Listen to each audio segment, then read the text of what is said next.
What is wind? Wind is moving air. Although you can't see the wind itself, you can see how its force affects things in its path: leaves, grass, flags, laundry on a clothesline, even your hair on a windy day. How wind is created. Wind is simply air in motion. It is caused by the uneven heating of the Earth's surface by the sun. Because the Earth's surface is made of very different types of land and water, it absorbs the sun's heat at different rates. One example of this uneven heating can be found in the daily wind cycle. Since ancient times, people have harnessed the wind's energy. Over 5,000 years ago, the ancient Egyptians used the wind to sail ships on the Nile River. Later, people built windmills to grind wheat and other grains. The early windmills looked like paddle wheels. Centuries later, the people in Holland improved the windmill. They gave it propeller-type blades, still made with sails. Holland is famous for its windmills. In this country, the colonists used windmills to grind wheat and corn, to pump water, and to cut wood at sawmills. Today, people occasionally use windmills to grind grain and pump water, but they also use modern wind turbines to make electricity. A wind turbine is a device that converts the wind's kinetic energy into electrical energy. Wind turbines are manufactured in a wide range of vertical and horizontal axis types. The smallest turbines are used for applications such as battery charging for auxiliary power, for boats or caravans, or to power traffic warning signs. Slightly larger turbines can be used for making contributions to a domestic power supply, while selling unused power back to the utility supplier, via the electrical grid. Arrays of large turbines, known as wind farms, are becoming an increasingly important source of intermittent renewable energy and are used by many countries as part of a strategy to reduce their reliance on fossil fuels. Wind was shown to have the lowest relative greenhouse gas emissions, the least water consumption demands, and the most favorable social impacts compared to photovoltaic, hydro, geothermal, coal and gas.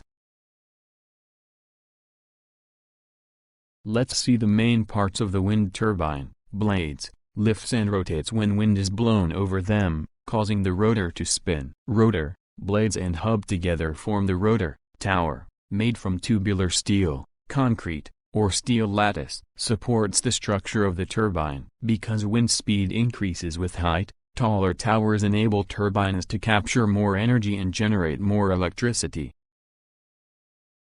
Pitch, turns or pitches blades out of the wind to control the rotor speed, and to keep the rotor from turning in winds that are too high or too low to produce electricity. Low-speed shaft, turns a low-speed shaft at about 30 to 60 revolutions per minute. High-speed shaft, drives the generator. Gearbox, connects the low-speed shaft to the high-speed shaft and increases the rotational speeds from about 30 to 60 rotations per minute, to about 1000 to 1800 revolutions per minute. This is the rotational speed required by most generators to produce electricity. Generator, produces 60-cycle AC electricity. It is usually an off-the-shelf induction generator. Brake, stops the rotor mechanically, electrically, or hydraulically, in emergencies.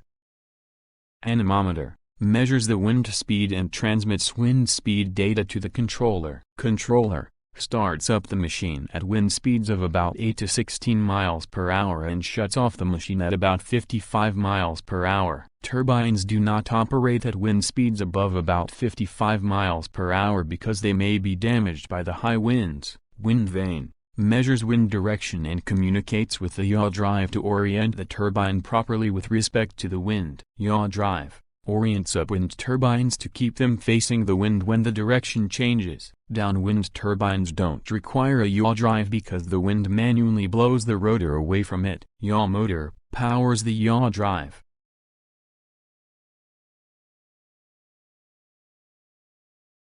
How the wind turbine is working. Let's see the basic working. When the wind is blowing, the blades turns the rotor.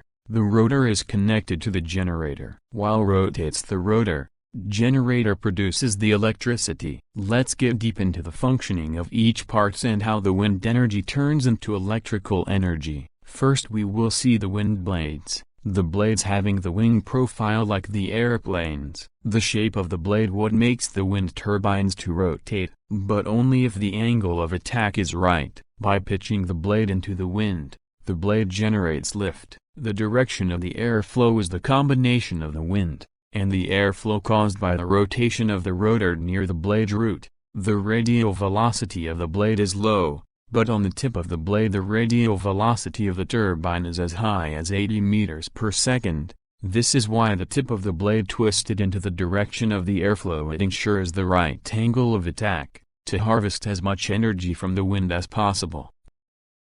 The wind turbine blades typically turns at a very low rate of RPM due to the issues of the noise and mechanical strength. At this level of rotation we cannot produce any meaningful electricity from a generator. We have to increase the speed of the rotation of the generator. So this setup used a planetary gearbox to achieve the maximum speed. If wind is blowing at high speed, turbine may damage. So the brake system is placed to control the overspeed in windy days.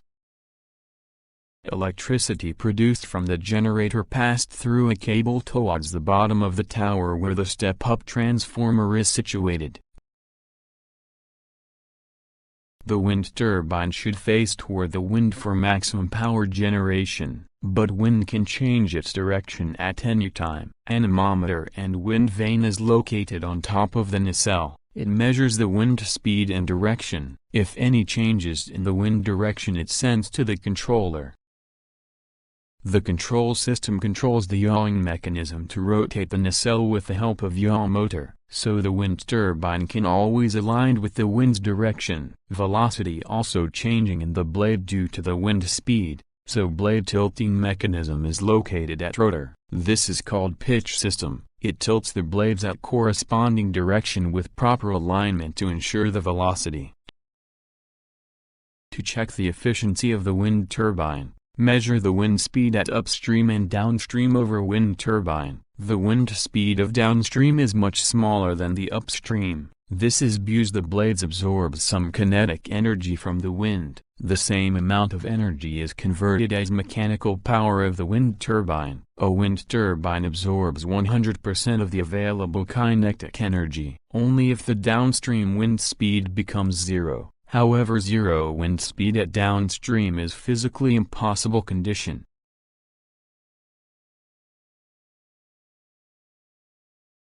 Now let's see what is Betz Law about the wind turbine. According to Betz's law, no turbine can capture more than 1627. That is 59.3% of the kinetic energy in wind. The more kinetic energy a wind turbine pulls out of the wind, the more the wind will be slowed down as it leaves. This is called Betz Law. Let's prove the theorem. Let's assume that the average wind speed through the rotor area is the average of the undisturbed wind speed before the wind turbine, called as V1, and the wind speed after the passage through the rotor plane, called as V2, that is, V1 plus V2, divided by 2.